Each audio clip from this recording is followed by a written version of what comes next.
Herbalife was a great jump, so now we're going to show you an example of a jump report and how to read this one, and an example of when things didn't go exactly how we wanted them to. So again, here I have the jump report, and it is for Monster. It is scheduled for the August 6th right here, as we can see. It's an aftermarket close. It's got the symbol right here for those who didn't know it.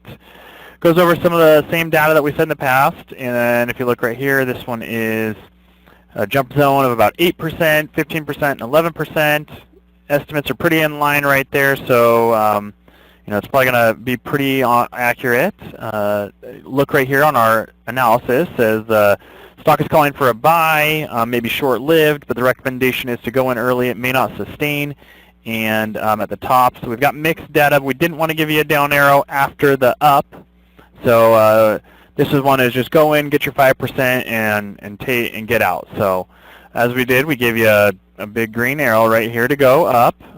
This one we ranked a 4 on the volatility measure for stock jumpers, and it gives you all the rest of the data: the 52 average, 52-week average, the average daily volume, market cap, and beta. So now what we're going to do is we're going to take a look at how that trade transpired. So if we bring over our next slide right here, this goes over what happened in that trade. So here's an hour before close right here. So we said to enter a buy order in right in this area right here. So we entered a buy order in.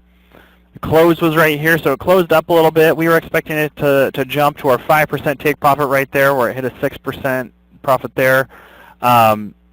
It dropped like a rock right off the bottom, really fast at a 5% trigger. Stop loss would have hit. It hit a bottom level of 11%. Interesting thing about these trades is like I said earlier in the beginning of the video, is teaching you some ways of how to notice when is a good time to get out of a trade, when is a good time to stay in a trade, and when a good time is to get back in a trade to capture some profits. This is a great example of how to get in a trade and maybe lose your 5 or 6% right off the start.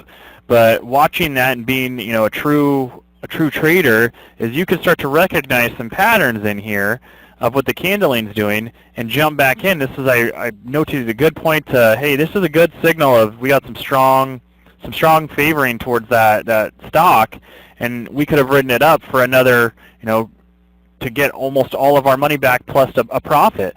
So just a really good example of being able to be a nimble trader, stay in the trade, not always give up right after something's happened, but sit there and watch and analyze what's happening in a trade. And as you can see, this trade, I mean, it did go up. So if you would have stepped away from your computer for an hour and watched it and not had a stop, you would have come out fine with a 6% take profit.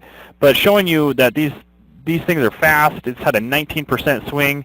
So just really important to teach you some things and to never give up on a trade and always stay in it. So thanks again for your time, and we'll see you on the next jump.